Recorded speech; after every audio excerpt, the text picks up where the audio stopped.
Las opiniones expresadas en este programa son responsabilidad de quienes las emiten y no reflejan la posición del canal del Congreso.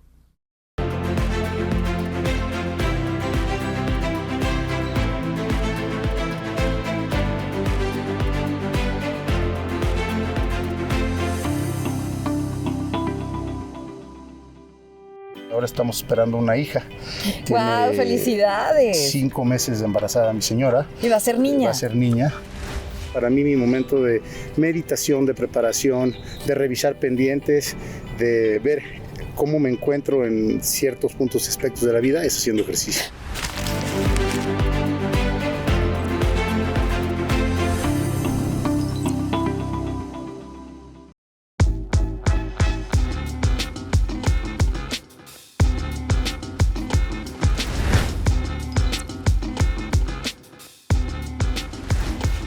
Hola, ¿qué tal amigos del canal del Congreso? ¿Cómo están? Mi nombre es Elizabeth Cano y esto es En Primera Persona. Hoy estaremos platicando con el vicepresidente de la mesa directiva de la Cámara de Diputados y el diputado federal, Raúl Bolaños Cachocue. Hablaremos sobre su historia de vida, sobre su trayectoria y por supuesto también qué es lo que viene. Acompáñenme. Iniciamos muy temprano tu día, 6 de la mañana aquí en el bosque de Chapultepec. Generalmente así empiezas tempranito. Así es, Eli, todos los días procuro levantarme muy temprano y lo primero en el día es hacer ejercicio. Tengo una hora y media de ejercicio y estar listo a partir de las 8 de la mañana para empezar las actividades del día. ¿Diario haces eso? Todos los días, menos el domingo, es el único día que descanso. Esos días descansas. ¿Ahorita cuánto corriste? 10 kilómetros. 10 kilómetros aquí en Chapultepec. Es una maravilla para correr. Está ahorita en primavera las jacarandas. Ay, sí, la verdad, la vista es espectacular, ¿eh? Es precioso y es un recorrido bastante bueno. Entonces salgo a correr en las mañanas, me sirve para recrear, para planear mi día, mi semana en esta ocasión y a partir de ahí ponerme a trabajar con todas las pilas. ¿El deporte en tu vida qué tan importante es? Importantísimo, sin él no funciono. Desde muy niño mi padre me inculcó mucho el deporte, el hacer actividad física y durante toda mi vida no lo he dejado. Siempre me ha acompañado y hoy en día te diría que el día que no hago ejercicio no me siento pleno, no me siento listo para empezar el día y por eso para mí es importantísimo. Mucha gente medita, mucha gente reflexiona en otros momentos. Para mí mi momento de meditación, de preparación, de revisar pendientes, de ver cómo me encuentro en ciertos puntos y aspectos de la vida es haciendo ejercicio. Bueno, es que tú tienes diversos hobbies, o sea, uno de ellos son los caballos, otro de ellos es el fútbol. Platícanos un poquito sobre eso. Bueno, los caballos es una pasión que me ha acompañado toda la vida, desde niño. Sin lugar a dudas me encanta, pero pues no lo puedo hacer todos los días, ¿no? Sí. Es más complejo. El fútbol, jugué mucho fútbol desde chavito y ahora ya no juego tanto, juego cuando me invitan a alguna reta, pues dicen, por lo menos me defiendo. Si juego, algún gol habré de meter. Apenas ahora jugamos en la Cámara un mundialito y la actividad que más hago es, ganamos, mejor goleador. No.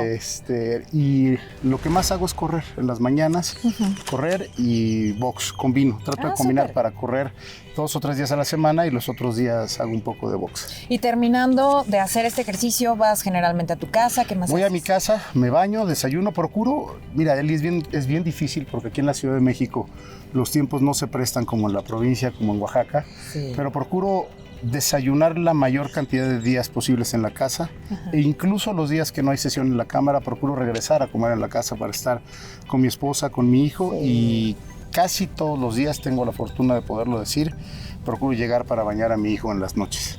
Ay, mira, y qué importancia también es eso, ¿no? Saber tener como un balance, un equilibrio tanto en la vida profesional como en la personal, o sea, darte tus espacios para hacer ejercicio, darte tus espacios para convivir en familia y por supuesto también estar entregado al trabajo, ¿no? Es que yo soy de los que creen, Eli, que si no estás pleno en los distintos aspectos que son la vida. Uno como figura pública, la vida pública es una, pero la vida privada, la vida familiar es otra. Entonces, para mí es muy importante mantener ese balance porque si tienes paz al llegar a tu casa, vas a tener mucho más enfoque al momento de tomar las decisiones en tu trabajo.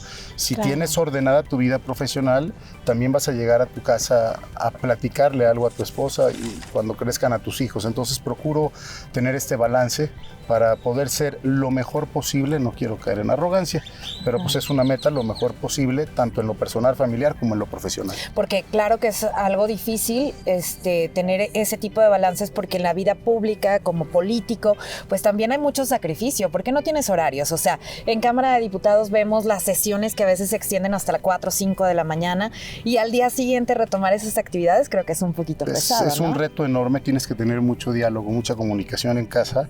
Por eso los momentos en los que uno tiene claridad que el quehacer te permite estar en casa, pues hay que aprovecharlos para estar con la familia, en este caso con mi hijo, con mi esposa, con mis padres los fines de semana, y cuando la responsabilidad te llama, saber que no hay algo más importante que estar respondiendo a esa responsabilidad a totalidad.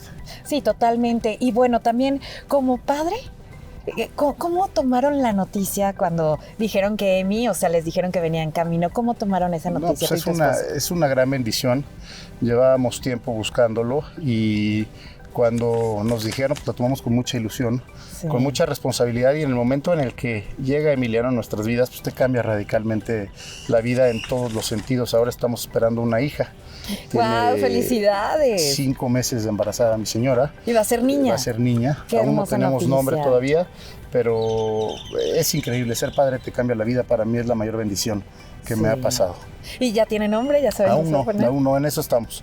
Estamos en el diálogo para encontrar el nombre. También en casa se tienen que construir acuerdos. Sí, claro. Oye, y esto pues llega también a sumar en su matrimonio con su bebé también. ¿Tú en algún momento te imaginaste todo esto? O sea, de chico siempre dijiste, ay, sí me quiero casar, quiero tener una familia. Mira, siempre lo tienes como una meta. Bueno, en el caso personal, no puedo generalizar. Siempre lo tuve como una meta, pero ya cuando estás ahí y empiezas a construir una familia, un hogar, ahora somos 3, pronto seremos 4 si Dios quiere, y te das cuenta de que la realidad ya te rebasó y que ya estás en eso con lo que siempre soñaste en la vida. Entonces te preguntas mucho si estás haciendo las cosas bien, si las estás haciendo con responsabilidad, y sobre todo que todas las decisiones que tomes en el presente van a impactarle en el futuro a tu hijo o hija, porque al final del día pues, el único legado que podemos dejar es un buen nombre para ellos y una buena educación. Por eso se vuelve mucho más relevante todo nuestro quehacer todos los días. No, sin duda. Y bueno, vamos a entrar también a la parte personal, conocerte un poquito más. Eres originario de Oaxaca. ¿Cómo fue la primera parte de tu infancia? ¿A qué se dedican tus padres? ¿Tienes hermanos? Platícanos un poquito sobre ti. Así es, Eli, soy de la ciudad de Oaxaca. Nací el 2 de junio de 1988, tengo 37 años. Tengo una hermana mayor, María José, ella es más grande que yo. Mi papá Raúl y mi mamá María del Socorro. Mi papá es de la ciudad de Oaxaca, mi mamá es de la cuenca del Papaloapan, de Tuxtepec. Toda mi familia por parte de mi padre han estado dedicados al servicio público desde generaciones atrás. Entonces para mí no es nueva la política. Por parte de mi madre han estado dedicados durante toda la vida a la agricultura y a la ganadería, lo que me da una combinación bien interesante porque también ves otro lado de la vida, no solamente la pública, y esto pues, me lleva a platicarte que desde niño, en las mesas de desayuno, de la comida en mi casa, porque tengo la fortuna también de decir que mi padre siempre estuvo presente con nosotros, con María José y conmigo, pues la política, el servicio público era una plática muy cotidiana. Luego entonces crecí viéndolo como algo común y cotidiano, y por supuesto que yo creo que sin que me hayan presionado o inculcado el ser administrador público o político, por supuesto que lo vi con tanta naturalidad que me nació ese interés desde chavo. Y fue que yo decidí dedicarme a la vida pública. Mi hermana, por el contrario, ella se dedica a su familia, a la vida privada, pero pues es algo que lo vi tan cotidiano que ahora lo asumo con muchísimo compromiso de saber que tengo la misma vocación y que estoy en el mismo rubro en el que mi padre y mi abuelo han servido a Oaxaca y a México. Sí, no, por supuesto, y aparte supongo también que es una gran responsabilidad tener un legado como el que tú tienes, ¿no? Porque es doble peso. Muchos dicen así de que, ay, es que a lo mejor y se le abrieron más fácil las puertas a la política por venir de un linaje como es tu caso. Pero muchas veces también es una gran responsabilidad porque hay un apellido que se respeta y que hay que protegerlo y que hay que cuidarlo, ¿no? Es un gran mito eso de tener un apellido, un nombre y que por eso se te abran puertas, por lo menos en mi caso. Uh-huh. ¿Qué te puedo decir? El reto es doble, porque lo único en lo que yo pudiera decir que quizá lleve cierta ventaja, un hándicap, uh-huh, es que no es extraña para mí la política. Sí. Es decir, desde el momento en el que yo decidí involucrarme en la política, sabía a qué me enfrentaba y aún así he tenido muchas sorpresas. ¿Por qué? Porque pues lo conoces desde chavo. Pero el que seas de una familia que ha estado en el sector público no significa que se te abran las puertas automáticamente. Al contrario, a veces las expectativas son mucho más grandes y los prejuicios, Eli, uh-huh, son enormes. Yo he tenido que lidiar durante toda mi vida con que mucha gente diga no es nada, es solo porque su padre es tal o porque su abuelo era tal, o incluso te llegan a decir no es nada a comparación de su padre o de su abuelo. Las comparaciones, ¿no? Y yo lo veo como un reto, porque a mí no me gusta, no soy un mediocre que va por la vida sencilla. A mí me gustan los retos y me gusta cambiar las perspectivas. Y yo creo que tanto mi abuelo como mi padre, cada uno de ellos es dueño de su propia historia. Y en este momento me toca a mí construir mi historia, por supuesto tomando en consideración todo lo que mi padre me ha inculcado durante toda mi vida y todo lo que el recuerdo de mi abuelo y su legado ha hecho en mí. Sí.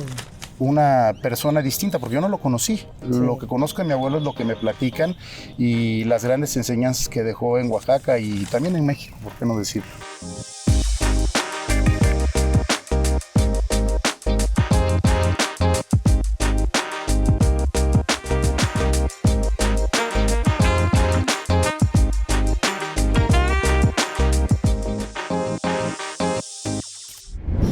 Y bueno, diputado, pues seguimos platicando sobre el tema familiar. Algo que me llama muchísimo la atención y te lo quiero preguntar directamente, ¿qué relación tienes con Chespirito? ¿Cómo se relaciona esto? Son parte de la familia de mi padre. Chespirito era Roberto Gómez Bolaños Cacho. Entonces es una familia bastante intelectual y que durante algunas décadas de la historia moderna de nuestro país pues estuvo muy inmersa en la vida pública, en distintos ámbitos, claro, desde la administración pública hasta pues, toda la grandeza de Chespirito, ¿no?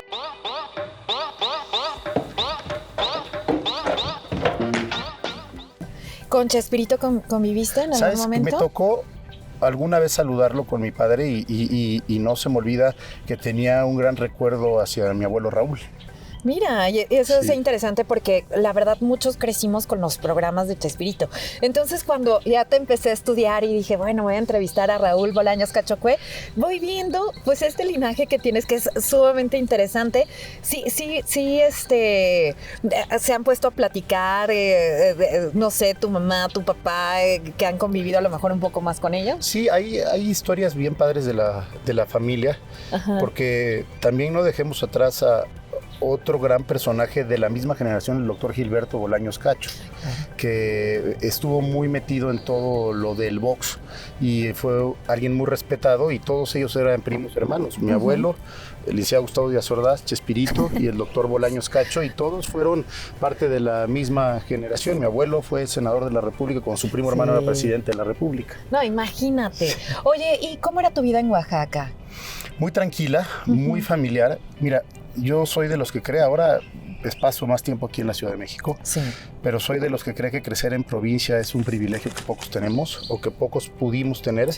La vida es con mucha más calma y además eres mucho más abierto desde mi punto de vista a lo que es la realidad de todo nuestro país, porque al final del día la Ciudad de México es un mosaico del país, pero no es la realidad que vive el México profundo y más en un estado como Oaxaca.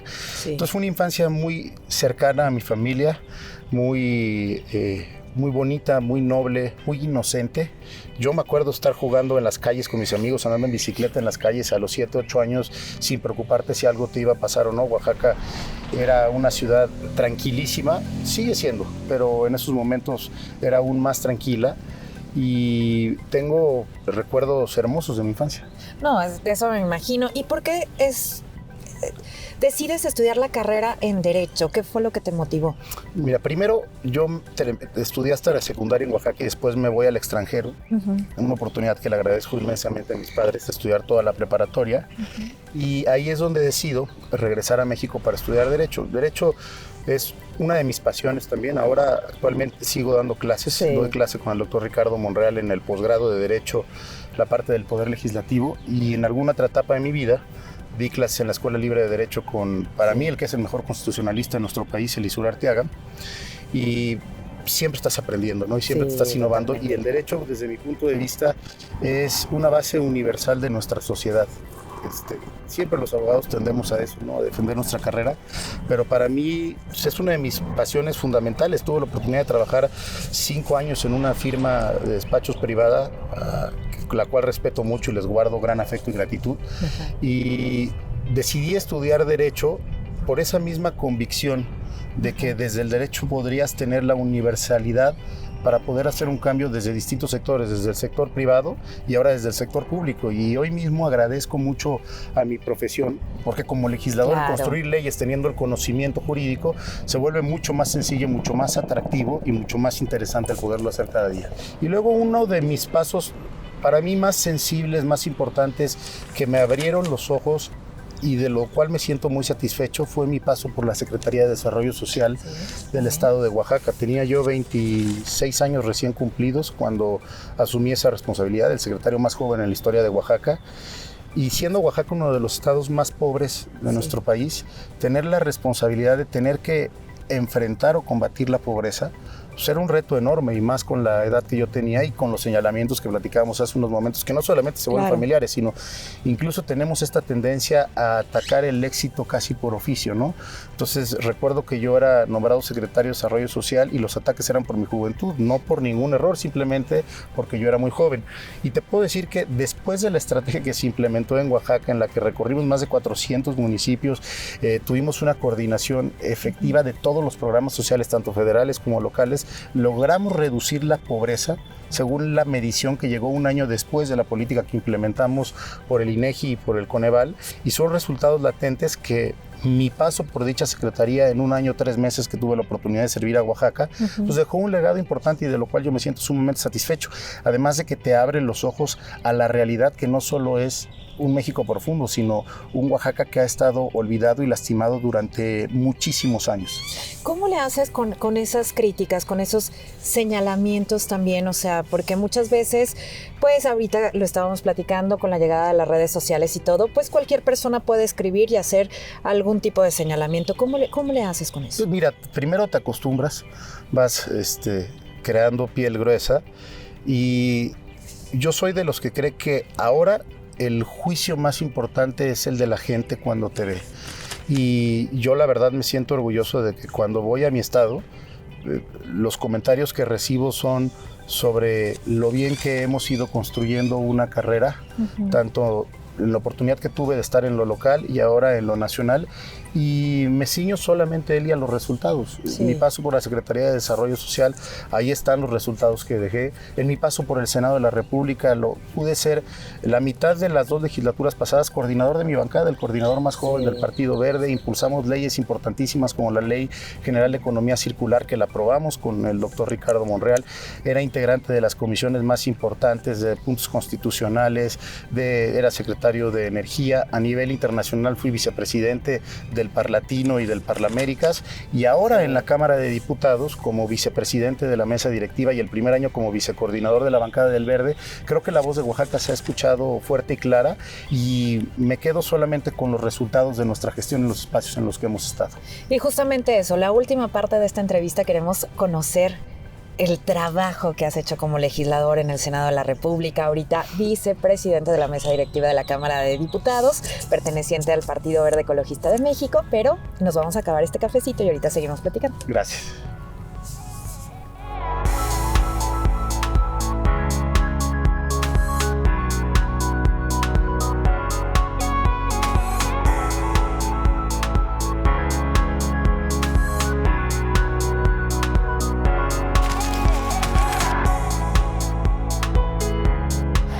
diputado, estamos conociendo tu historia de vida, tu trayectoria, pero también queremos conocer tu trabajo como legislador. Ya fuiste senador de la República, actualmente eres diputado federal, vicepresidente de la mesa directiva de la Cámara de Diputados.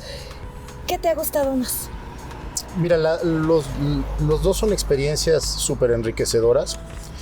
El Senado de la República evidentemente es, digamos, un golpe de estatus, ¿no? Como que cambia radicalmente toda tu vida y es mucho más confort porque desde que tienes 6 años en el puesto, pues puedes ser un poco más relajado. Sí. La Cámara de Diputados es un reto, yo lo considero muy grande, porque brillar y destacar entre 500 es más complejo que destacar entre 128. Pero los dos son retos que he asumido con muchísimo compromiso y que me han encantado, y al final del día son muy similares. Ajá. Al final del día el trabajo del senador y del diputado son muy similares, solamente se diferencian en las facultades establecidas en la Constitución que tiene tanto un senador como un diputado. Sí. Tengo el orgullo de poder decir que desde que fui senador, ajá, dejamos resultados muy claros, muy importantes para nuestro país y para el mundo, me atrevería a decirlo, en temas de medio ambiente. Y ahora como diputado federal, pues estamos en las mismas, hemos aprobado iniciativas bien interesantes. El reto ahora es enorme porque desde la mesa directiva pues no solamente significa presentar o aprobar iniciativas, sino también generar los acuerdos entre todas las fuerzas políticas y lograr que el debate sea neutral y que seas respetado y seas como un interlocutor o intermediario entre las distintas fuerzas políticas. Justo eso, ¿qué hace un vicepresidente de la mesa directiva?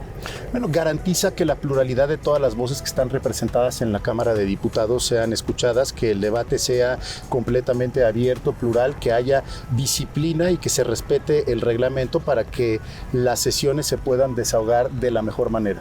Oye, ¿y por qué el Partido Verde Ecologista de México? ¿Por qué tocas la puerta de ese partido? Mira, el Partido Verde me invitó a mí cuando yo tenía 29 años a ser su candidato al Senado de la República. Es un partido que siempre ha creído en los jóvenes, que le ha abierto la puerta a los jóvenes.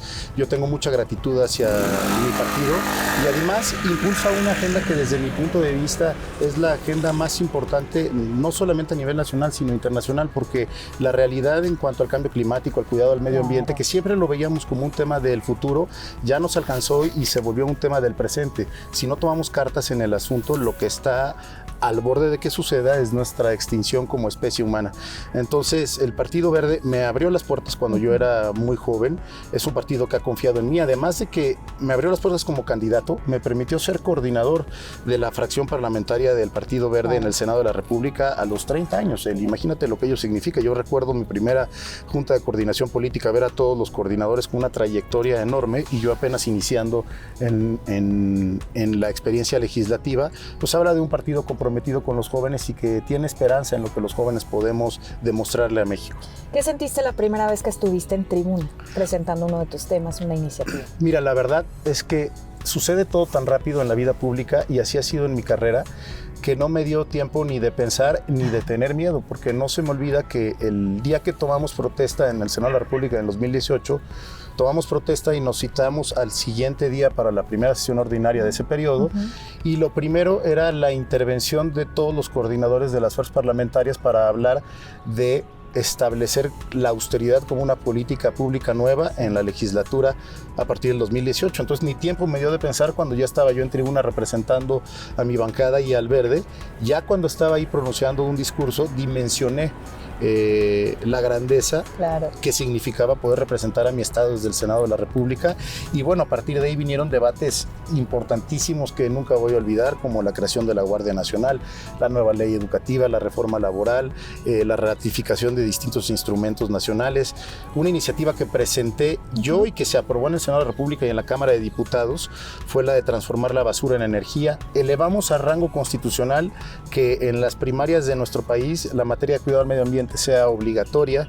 Aprobamos después de 2 años la Ley General para prohibir los plásticos de un solo uso y la Ley General de Economía Circular, que en ese momento no nos la aprobó la Cámara de Diputados. Obligamos a Pemex a que tuviera manuales de cuidado y de reporte sobre las contribuciones que está haciendo hacia la Agenda 2030 y a la reducción de las emisiones de gases de efecto invernadero. Y podría pasar horas platicando de toda la agenda en materia de cuidado al medio ambiente que logramos impulsar, porque además fui presidente de la Comisión de Medio Ambiente 3 años. Y durante los 3 años que presidí dicha comisión, todos los dictámenes que aprobamos, Eli, fueron por consenso. Es decir, todas las fuerzas políticas lo aprobaron, y eso te habla de la buena política, del diálogo. Sí. Porque yo soy de los que cree que en momentos como los que vive nuestro país no se nos debe de olvidar que hay temas que nos unen y que la buena política se construye trayendo esos temas también a la mesa para que le demostremos a las y los mexicanos que nos podemos poner de acuerdo. O sea, los intereses personales quedan de lado, es el interés por México, ¿no? Hay agendas políticas en las que nunca vamos a coincidir, desde las posturas ideológicas de cada partido, y en eso lo único que tenemos que garantizar es que haya un debate plural y que cada quien tenga el derecho de decir lo que quiera respecto a su posición política. Pero hay temas como el cuidado de niñas y niños, como el cuidado al medio ambiente, como la salud, como la seguridad, que no deben de estar ante el escrutinio de posiciones políticas o partidistas. Tienen que ser temas que nos unen, y yo soy de los que cree que son más esas coincidencias que las divisiones, y que tenemos que abonar a que esos temas demuestren en nuestro país que sí podemos ponernos de acuerdo y que la buena política existe. Oye, ¿cómo es la vida de un político, de un diputado? Como la de cualquier ser humano. Yo, mira, creo que lo que tenemos que lograr es acercar más a la ciudadanía hacia nosotros, porque esa figura del político intocable pues es lo que ha hecho que haya, y lo digo con toda claridad, un rechazo hacia nuestra profesión o hacia nuestra figura. Yo tengo los mismos problemas que tiene la mayoría de las y los ciudadanos. Me preocupa cómo van a crecer mis hijos, me preocupa la manutención de mi casa, me preocupa la seguridad de mi familia, me preocupa la salud de mi familia, y todos los días sales a trabajar, claro, con muchísima responsabilidad y con muchísimo entusiasmo, pero pensando sobre todo también en tu familia. ¿Qué es lo único que lo hace distinto? Pues que estamos ante el escrutinio público. Totalmente. Que tenemos que predicar con el ejemplo y que tenemos que asumir también las consecuencias de haber decidido tener el compromiso de dedicarnos a la actividad pública. Sí. Predicar con el ejemplo pues, significa actuar con muchísima responsabilidad y no ser incongruentes, ¿no? Sí, totalmente, Raúl. ¿En política hay amigos? Sí. ¿Hay enemigos? Muchos, más que amigos. Es más fácil tener enemigos, tener traiciones. Las traiciones son algo que yo no diría que solamente es de la política. Lo que pasa es que la política es una parte esencial del ser humano. Es decir, un empresario, tú misma en tu círculo social, haces política todos los días. Lo que pasa es que nosotros la tenemos como profesión en lo diario, y la propia naturaleza humana hace que exista sentimientos malos como la envidia, como el enojo, como el odio y como la traición. Sí. ¿Te han traicionado? Muchas veces, y lo triste es que pierdes la capacidad de asombro. Entonces ya esperas de cualquier persona que te lo pueda hacer en cualquier momento. Pero la buena noticia es que cuando encuentras un buen amigo en la política, es un amigo que vale la pena, porque sabes que está a prueba de esas traiciones que son muy cotidianas en este medio. Como político, ¿cómo te gustaría ser recordado? Como alguien que dejó un legado reivindicatorio de la política, aunque suene muy rebuscado, es decir, que la gente pueda recordar a Raúl Bolaños como un buen político, un político cercano, un político que le devolvió ese compromiso al servicio público, alguien que logró hacer alguna transformación por Oaxaca, un estado que ha estado muy olvidado durante muchos años, como alguien con el que, independientemente de cualquier postura política, siempre podías hablar. Y si en el camino logro construir amistades que perduran durante toda la vida, me gustaría también ser recordado por ello, porque yo sí creo en las amistades, creo en las buenas personas, creo en los buenos sentimientos, y creo muchísimo en el compromiso, y le hace falta mucho a México que la labor del político y del administrador público se reivindique y vuelva a tener credibilidad sobre la sociedad. ¿La dificultad más grande en tu vida cuál ha sido? La pérdida de amigos. Uno de mis mejores amigos falleció en marzo del 2017, un infarto fulminante, no lo esperábamos y te hace dimensionar lo rápido que se va la vida y que solamente tienes una oportunidad para lograr hacer un cambio, ¿no? Por supuesto que momentos complejos han sido momentos de traición, como lo platicábamos hace rato, de quienes no esperabas, ataques a la familia, que al final del día es injusta la política con la familia. Con nosotros no, porque nosotros sabemos ante qué estamos, pero la familia no necesariamente tiene por qué aguantar insultos, desgastes, descalificaciones, que uno sabe exactamente de dónde provienen y por eso no los toma en cuenta, pero a la familia la lastiman. Y es difícil ver a tu familia lastimada, pero bueno, pues es parte del oficio y la vida no es sencilla. Y los que creemos en los retos, lo asumimos con mucha fortaleza. Finalmente, el mensaje para tu familia que ha estado contigo en todo este trayecto, ¿cuál sería? Mi gratitud eterna. A mis padres, mi gratitud por inculcarme los valores que hoy me hacen ser quien soy, por inculcarme esa vocación de servicio público, por respetar siempre lo que yo decidí hacer con mi vida sin tratar de obligarme a hacer nada, por cada día hacer algo por construir en mí una mejor persona, con disciplina, con responsabilidad, con seriedad. Cuando eres joven no te das cuenta todo lo que un padre hace por los hijos hasta que te conviertes en padre, ¿no? Sí. Ahora a mi esposa por entenderme, por respetar mi decisión y mi vocación del servicio público y por supuesto a mi hijo Emiliano ahora y a mi hija en algunos meses, pues evidentemente gratitud por ser mi inspiración de cada día, ¿no? Y felicidades por esa gran bendición. Muchas gracias, Eli. Muchísimas gracias, Raúl. Gracias por dejarnos conocerte un poco más. Muchas gracias a ti por el espacio y espero esto sirva para que la gente vea que en el servicio público no somos inalcanzables, somos igual que todas y que todos y que habemos quienes queremos realmente hacer un cambio por nuestro país. Y sabes que ese es el objetivo precisamente de este programa, conocer el lado humano de los legisladores, porque sí, muchas veces vemos como una figura inalcanzable, ¿no? Y nos olvidamos que también pues, son seres humanos con problemas cotidianos como todos nosotros. Por supuesto que sí, aquí estaremos siempre para seguir platicando con ustedes. Gracias, Eli. Gracias, Raúl. Gracias, hasta la próxima. El objetivo de este programa es conocer la vida en primera persona de nuestros legisladores. Hoy tuvimos la oportunidad de entrevistar a Raúl Bolaños Cachocu, el vicepresidente de la mesa directiva de la Cámara de Diputados y diputado federal por el estado de Oaxaca. Gracias a todos. Mi nombre es Elizabeth Cano. Los invito a que me acompañen en el próximo programa.